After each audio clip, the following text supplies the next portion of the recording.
If you don't keep your WordPress website up to date, then you're at risk of being hacked, or your site slowing down, or even breaking altogether. Hey everyone, I'm Kelly Sparks, and today I'm going to teach you how to update your WordPress website to keep it protected and running smoothly. I think you know that I'm a massive WordPress fan, especially if you've watched any of my other videos. I think it's fantastic, it's flexible, and it gives you complete control over your website. And it allows your website to grow with your business. However, having that control also comes a responsibility of keeping it up to date. Outdated code or files pose a security risk and they open the doors for hackers. But you don't need to worry, keeping your website updated is easy if you do it regularly. I update my clients' websites at least once a week, and it's great if you can do that too, but if not, then try to do it at least monthly. Let's have a look at WordPress.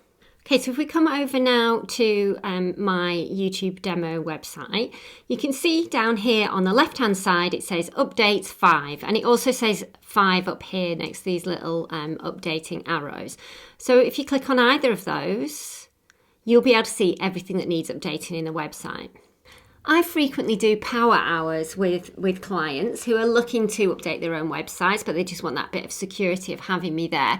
And the most frequent question that I get asked is, which one should I update first? I don't know where to start. And there is no official rules for this, but I find what works for me is to update the plugins first, because then they're updated to the level of WordPress that you're on. Then I update WordPress to the latest version. Then I update the themes, and then finally any translations that come up. And you may find that after you've updated WordPress that your plugins are available to update again. So then I just do another round of plugin updates if that's necessary. So you can see here that my WordPress version is up to date, but I've got 5 plugins that need updating. If I scroll down here, I can see all of the plugins that need updating. Now, before I do any updates whatsoever on my website, I always run a backup first. Even if you're backing up every night or your host is backing up for you, it is worth running your own backup so that you know that it is done just literally before you do your updates, and also so you can easily restore it. Now, I use something called UpdraftPlus for this, and I've got a whole video explaining about how to set that up, so go and have a look at that.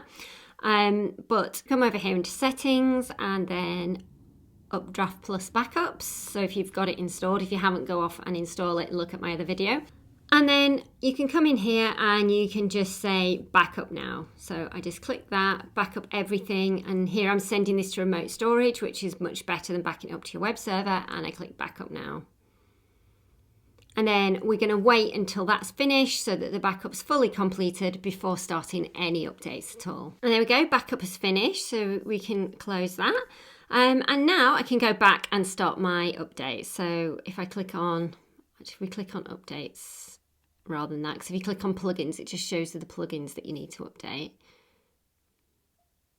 So the first section here is about WordPress updates. Now you can see here that this site is actually up to date, so I can't show you how to update WordPress, but basically if it wasn't, it would look like this, and you would just be able to click on the button to update it to the latest version.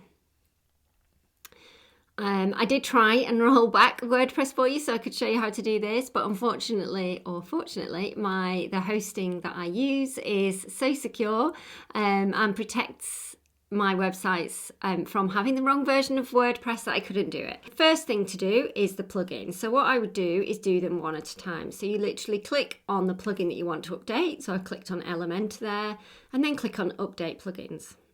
It's very tempting to select them all and click Update, especially if you've got a lot. So if you have a lot of plugins on your site and you haven't updated for a while, you might have like 20 updates. I've seen websites like that before when I've got it from a new client. So in that case, it's very tempting to just say, oh, tick, tick, tick, tick, tick, update. And WordPress does allow you to do that. However, then you don't know which plugin caused a problem if there was a problem. So what I like to do is do it one at a time. And then what I do is I just go to my website and just check it still works. Obviously, this is just a demo website, so it doesn't have much in it. But in the case if it was your website, then I'd just go through and check everything works. Now, if it was something like you've updated a form plugin, then I would test your form to make sure that that works. You see, this is a very basic website, but it's still working. It's not broken. And now if I come back here, you can see that I've now got 4 plugin updates to do. And here they are. So I just do the next one then and just go through them all. Now, if I had any themes to update, then the themes would be shown here, but I don't have any that are out of date. And then underneath that would be translation. So they all work exactly the same way. You just click on it and you click update. But again, just do them one at a time. And that's it. So easy to make sure that your website is kept updated. And like I said before, if you do it at least, if you try and do it once a week, then you'll come in here and there'll only be a couple of updates and it'd be easy. If you can't do once a week, then maybe once a month. And if it extends out longer than that, then just try to do it as regular as you can. Because the longer you leave it, the more likely you are that your website could be exposed to hackers, and also that your website could break when you do update it. Thank you so much for watching. I hope you feel empowered to go off and update your own website. However, if you're feeling a little bit worried about this or any aspect of maintaining your website, then come over to my website and sign up for the waitlist for my workshop, Spring Clean Your WordPress Website with me, where I'll be on hand if you need some guidance or help while you do it. And before you go, please don't forget to like and subscribe, and then you'll be notified when my next video comes out, and I'll see you again soon.